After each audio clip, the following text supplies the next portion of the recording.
Hello, guys. Welcome to my channel Pep Talk on Raman episode 2. Hi everyone, my name is María Elena and welcome to Pep Talk with Raman, con Raman. I am a Kandyan dancer. I live in Chile.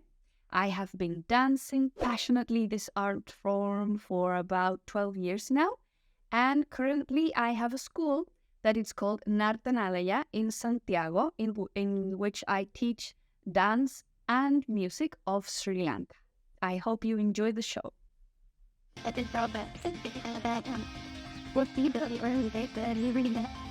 you tell us more about the Kandyan dance? What kind of the dance is and how popular is in Sri Lanka? Or tell us more about Kandyan dance. Perfect. Well, Kandyan dance is one of the 3 traditional dances of Sri Lanka, and it's very important.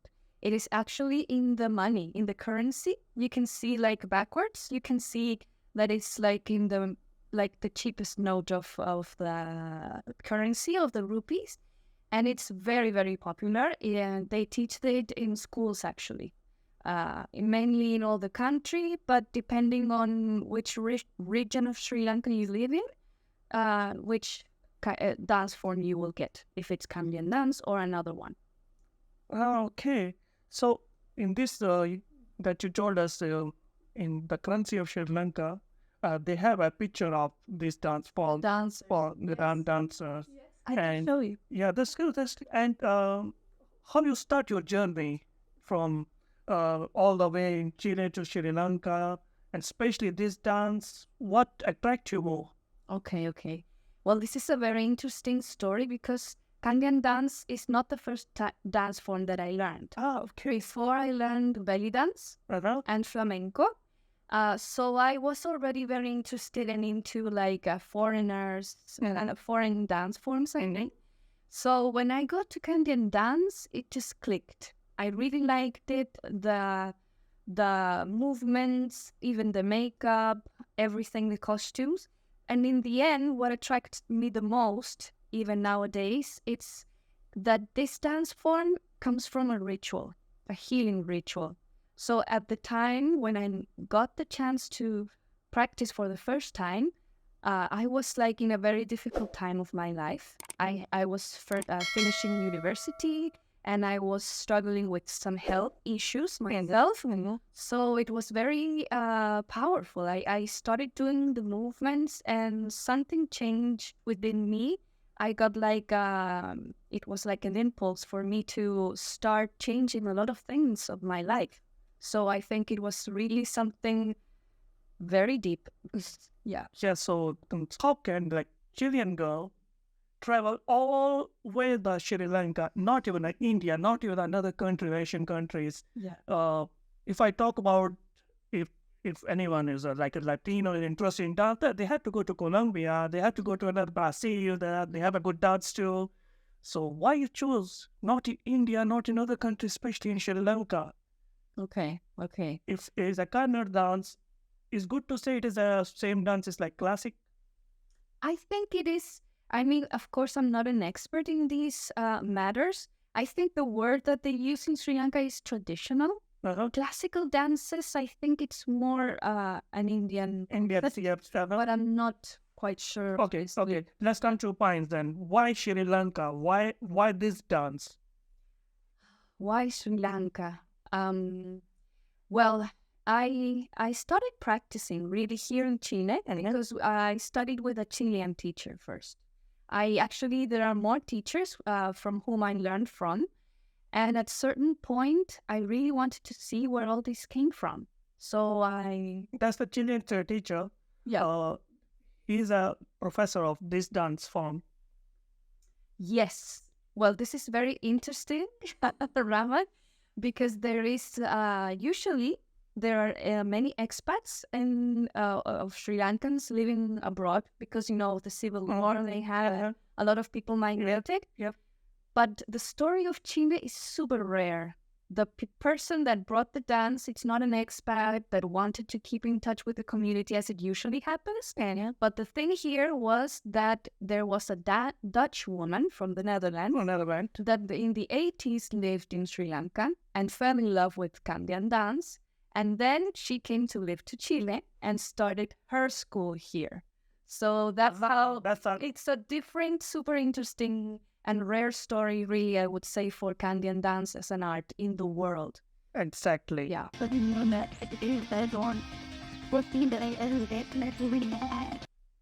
You have some most memorable performance in your dance form.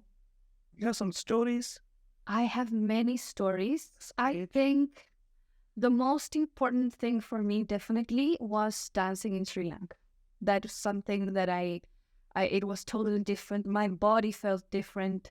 I got to know people from there, asking their questions and trying to connect more with the roots. I mean, like the actual movements, because the bodies move so different. So I would say that very well. Of course, this year I went to Sri Lanka for the third time, and it was my birthday, so it was very memorable for me. But the first time I went to Sri Lanka was also very memorable because it was the first time. And I got the chance to dance also in a temple. And I was very nervous, but also very excited because I wanted to be very respectful. I can imagine when you dance in front of the people, the native people who are a master, who born this dance. It's so hard to give that performance. So, do you have something like some moments, some story about this, the people who come to you and talk about anything about yourself, about your life? Yeah. Who are you? Yeah, totally. I mean, I learned it's a village. It's not like the city. It's a village. It's like a town. So how can you communicate?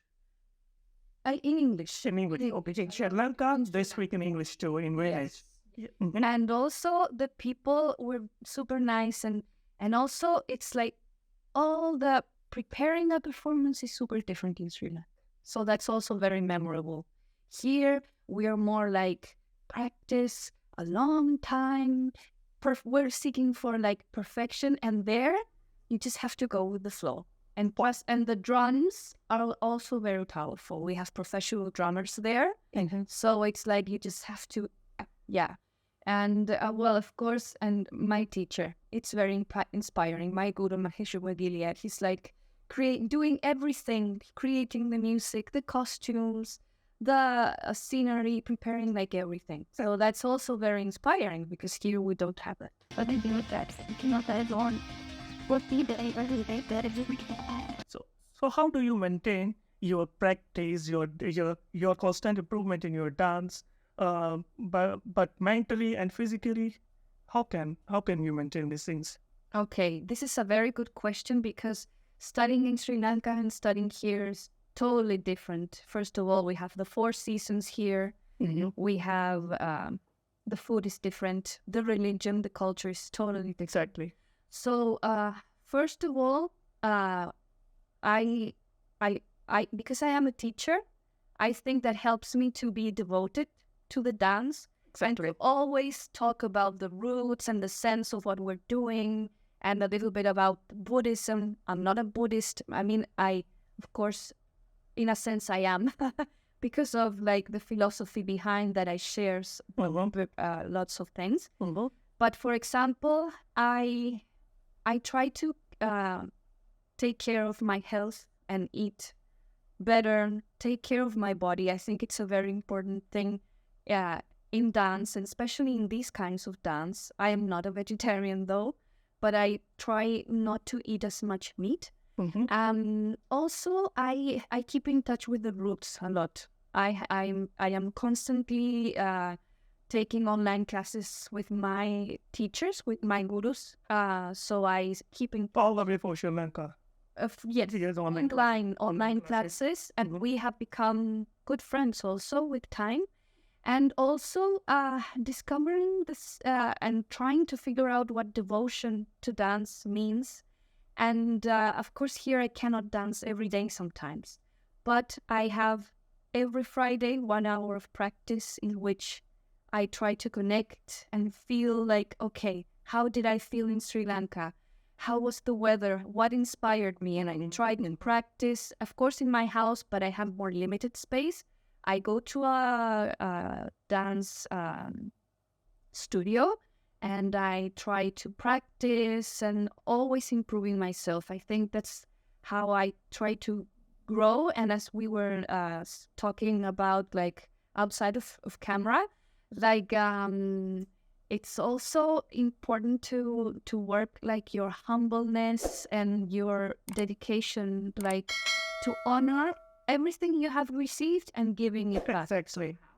Yeah, that's good. How do you incorporate the element in your dance performance? Okay, like the cultural, Spiritual background. Okay. So that's very challenging. And I think that's something that we work, at least me, because it's me as a performer and me as a teacher. When I'm being a teacher, every class I give some cultural background. Exactly. Okay. That's important. Even we do a namaskari, like a salutation, like at the beginning and at the end. And I always try to give some background. Even the lyrics, I don't speak Sinhala, which is the language in which the songs are sang in, but I know the translation, so I try to give them a little bit of things. But also when I perform, I actually talked this with an Indian woman. She works here in Chile and in Ayurveda medicine. And I think it's like, because in India, you tell stories in classical dance and you become, for example, the god, or you're telling something. In Sri Lankan dance, we don't have that. But we, because of the healing background, what I try to connect with is with the balance feeling, to feel healthy and to feel that I'm being healthy and balanced, to give that feeling to the audience. So I try to become that character somehow.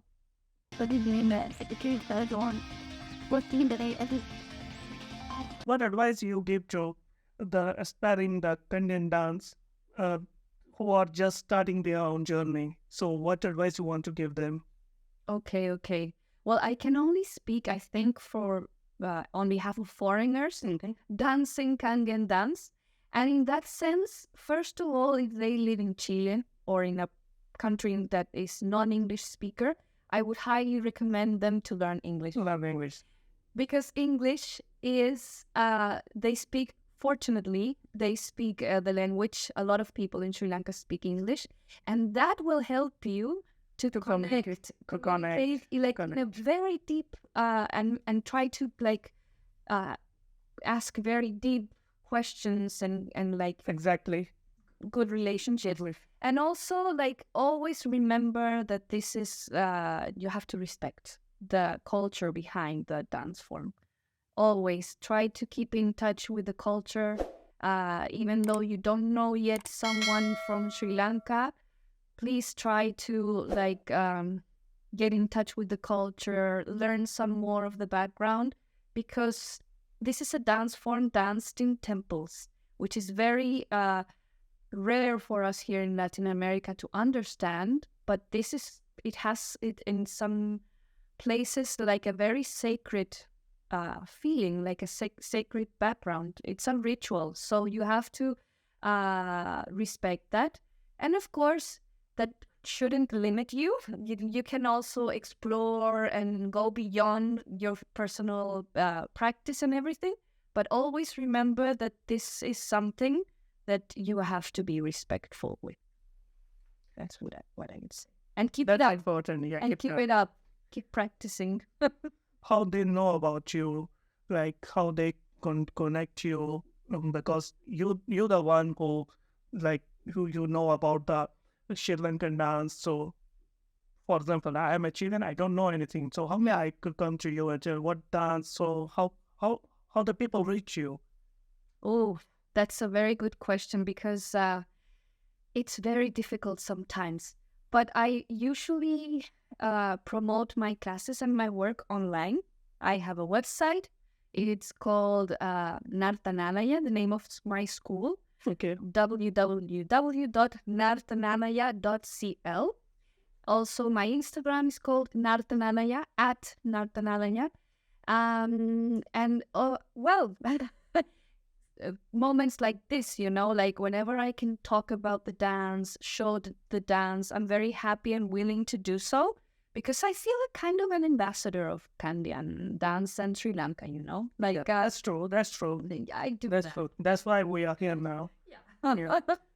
And do you have any special story about your students? They will ask you some questions that hit you. I mean, my students inspire me because they are so passionate about the dance and making so many questions, and they want to know more. And I see how they improve also, because they are so dedicated. The movements are so different that when they achieve and understand like some things about the hand and the body movements, it's very special. And they want to know more. I think that my students and students here in Chile that are interested in Sri Lankan or Indian dance forms are people that are looking for a deep spiritual connection, really looking to heal and to go beyond. Because I think here in Chile, a lot of people are not very religious, or they were raised as Catholics or Christians and now not so much. But still the spirituality, like connecting with nature or with their inner selves, and that's very important. And that I think it inspires them and me and makes us grow as a group. But you do that,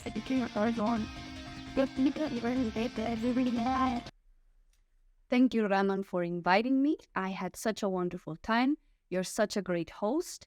And I hope you all enjoy this interview. And if I said something that it's not very accurate, I'm sorry. But as I said, I love to learn, so I will keep on learning. Thank you. So guys, on this video, we talk about the Kannada dance, and my friend, she shared her life experience with us, how she fly to Sri Lanka and learn the dance there, and she came back here now in 12 years.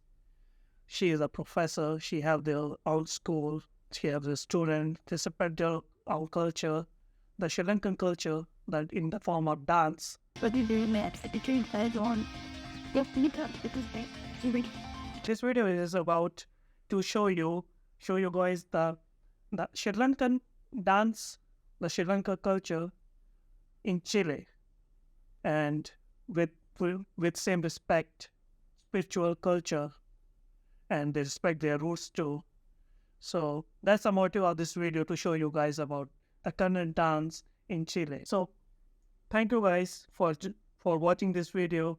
I hope you guys like this video, and please don't forget to subscribe my channel, Pep Talk on Raman. Thanks a lot.